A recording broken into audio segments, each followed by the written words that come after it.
Hi. Today we'll look at a very amazing integral, and it is very difficult, and I want to show you the way it works out. So this is the integral from 1 to infinity, fractional part x minus half by x dx. And we have to prove that it is equal to this minus 1 plus ln root 2 pi. Now, you cannot solve this integral without knowing Stirling's formula. So Stirling's formula is basically an approximation for n factorial. And n factorial, as n becomes large, is very close to this function, root 2 pi into n to the power n plus half e power minus 1 by n. So this can be written in another way, saying that n factorial by this expression will have limit of 1 as n tends to infinity. So I've taken the root 2 pi on this side. Here, this is a fractional part of x. So fractional part of x basically means x minus gif of x. Now, how do you do this integral? You can take a few moments, try it out, take half an hour or even more. But I will just go ahead and I will show you how this is done. It is quite magical. So I'll go over to the next screen and we'll go through the solution together. So we begin by writing ln of n factorial. Ln of n factorial will be what? Log of n factorial. So that is simply ln n plus ln n minus 1 and so on till ln 2 plus ln 1, which is 0. So therefore, this can be written as summation from k is equal to 2 to n ln of k. That is the same thing as this series of logs, right? Now, the second thing that we'll use is integral 1 to k dx by x. Integral 1 to k dx by x is simply ln x evaluated from 1 to k, and that becomes ln k. Correct?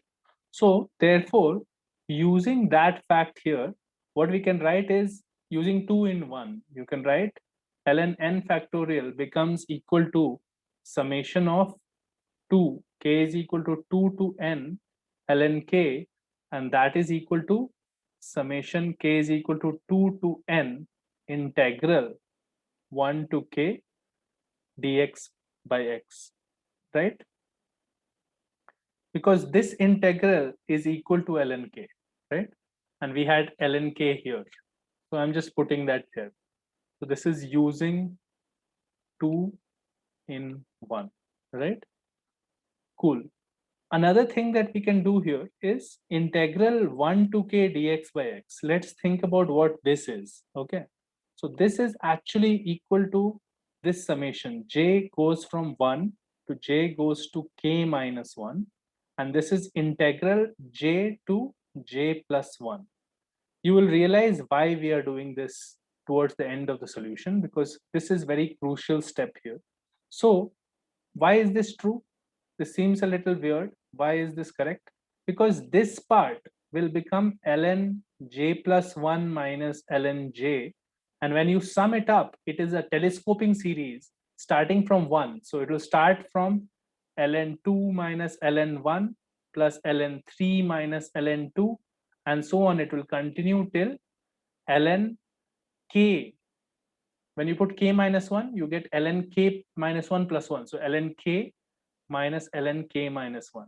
So every term cancels out except ln k. Ln k is left over. And this was equal to ln k. We have seen that already. This was equal to ln k. Therefore, this fourth point is correct. So basically, you are splitting the integral into a series of smaller integrals, right? Why is that important?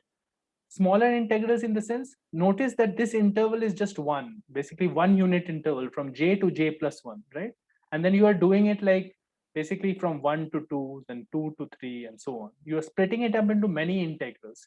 That will become very important because we have something like a fractional part in the final thing, no? So fractional part has to be split into many intervals depending on the value of the GIF. So we'll use that soon. So now if I put 4, if I use the fourth result and put it back into the third result, right? Using fourth result into third result, what will happen? This integral can be replaced by this summation, right? So it will become a double summation here. I will write that on the next screen. You should make a note of this here.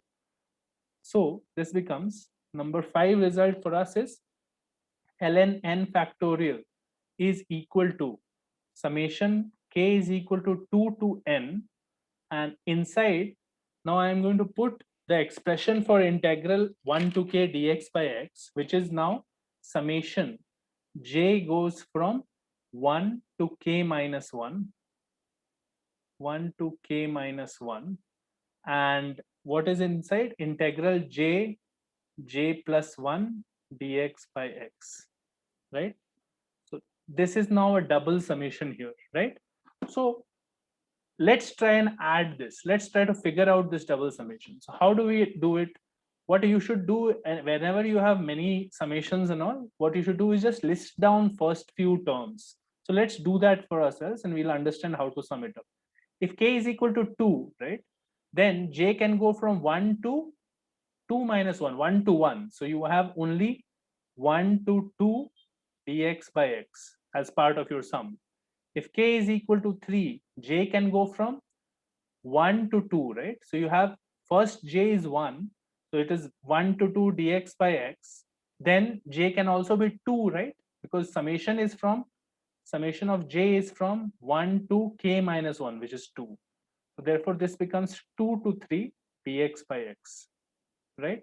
Because j is now taking 2, so it will become 3 here. When k is equal to 4, you will get 3 terms. J can be 1, then it is 1 to 2. J can be 2, then it is 2 to 3. And j can be 3 when it is 3 to 4 dx by x. And similarly, lastly, you will keep writing it like this and you'll get k is equal to n when you will get 1 to 2 dx by x plus 2 to 3 dx by x plus so on. Finally, the last integral is integral of n minus 1 to n dx by x, because j goes from 1 to n minus 1, right? Correct. So the last value of j is n minus 1 here, right? So if I want to add this, I want to add this to do the double summation. So if I want to add it, what I should do is do a vertical addition. Vertical addition is easier here because I can just count how many 2 to 1 integrals are there. There are k goes from 2 to n, so there are n minus 1 such integrals. So this addition becomes n minus 1 integral 1 to 2 dx by x plus how many 3 to 2 to 3 integrals are there? There are n minus 2 of those. N minus 2, 2 to 3 dx by x plus so on, n minus 3, 3 to 4 dx by x. And notice a pattern here. So whenever you have n minus 3 here, you have this 3 part comes here, right? So lastly, you will get n minus 1. And you will have n minus 1 to n dx by x. That is the last one. N minus 1 to n dx by x. That is the last integral that was left over here. So this is simply 1, right? So this is my summation right now.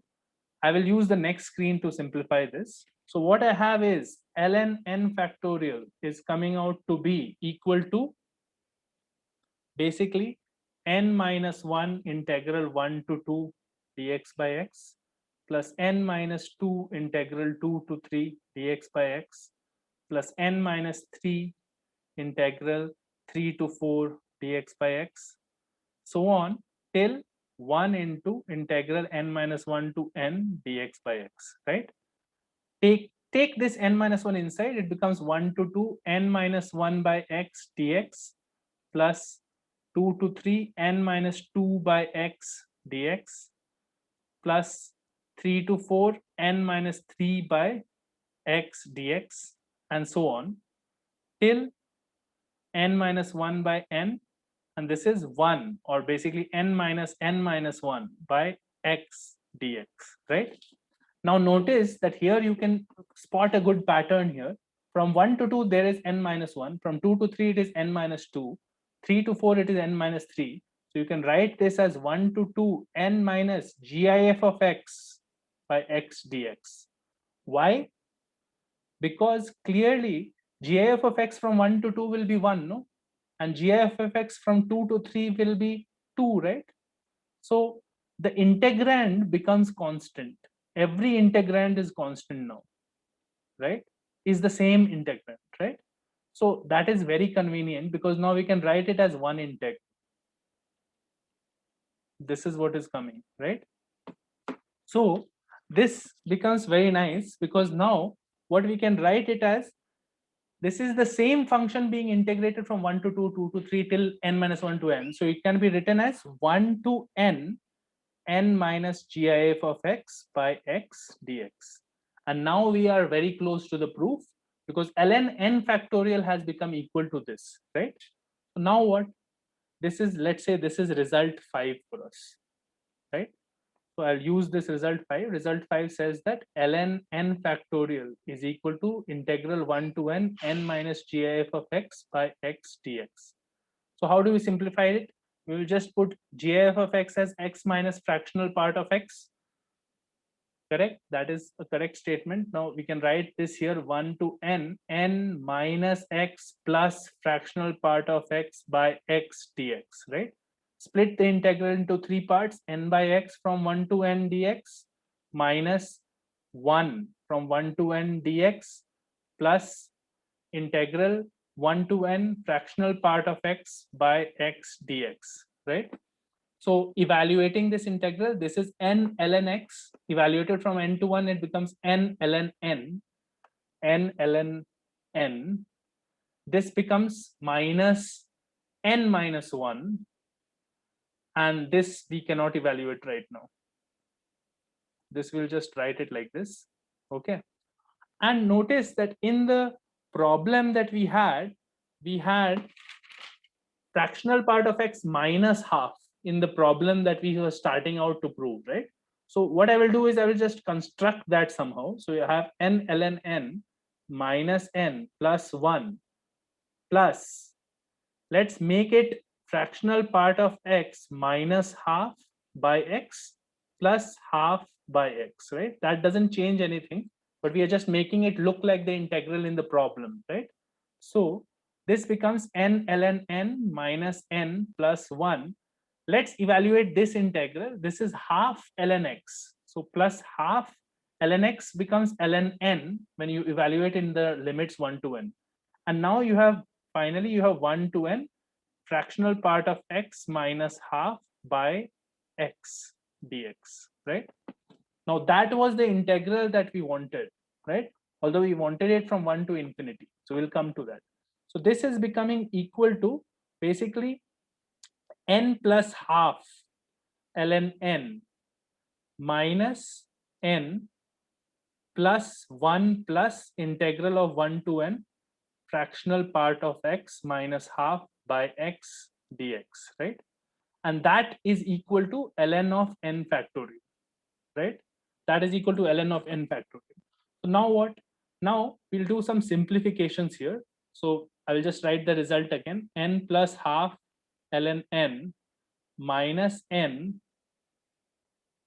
and let me just remember what was the expression here, n plus half ln n minus n plus 1 plus integral 1 to n fractional part of x minus half by x dx is equal to ln of n factorial. Let me convert everything to one ln here.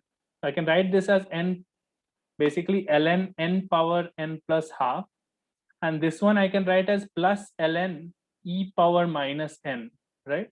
Because ln e power minus n is minus n. And this part I can write it as e power, or ln of e power 1 plus integral 1 to n fractional part of x minus half by x dx. So notice what I have done here. I have not done anything very weird. I have just taken all of this expression that was there, 1 plus this expression, I have raised it to power e and taken ln outside. That doesn't change anything because ln e power something will be that something, right? So this is equal to ln this. The reason I have done this is because I want to combine everything in one expression. If I take ln, ln, ln everywhere, then I'll be able to write ln n to the power n plus half multiplied by e power minus n multiplied by e power 1 plus the integral that we want, fractional part of x minus half by x dx, right? And that will be equal to ln n factorial. So now what I will do is I will remove the ln and I will equate this and this, right? So I have n factorial is equal to n to the power n plus half e power n multiplied by e power 1 plus integral 1 to n fractional part of x minus half by x dx, right? Taking everything down to make it look like Stirling's formula, this is what Stirling's formula is used for here.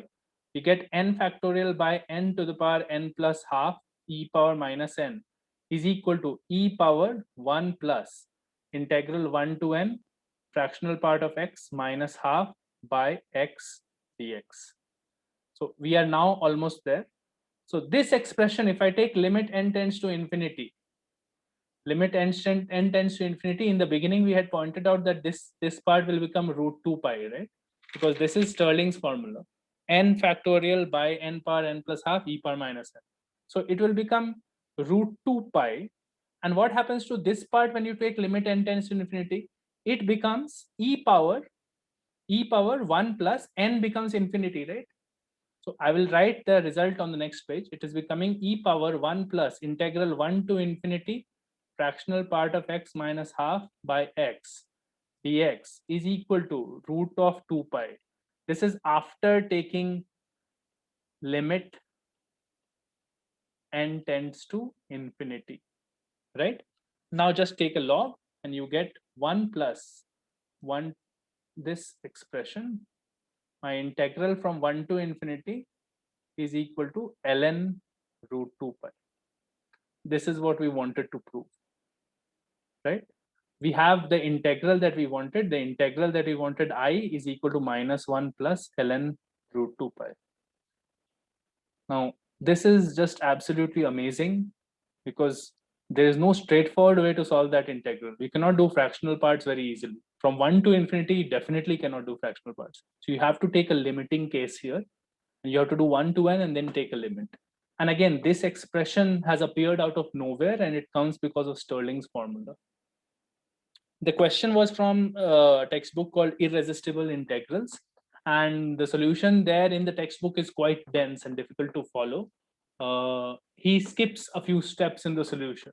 So I thought it might be interesting to show this one to you guys. See you next time.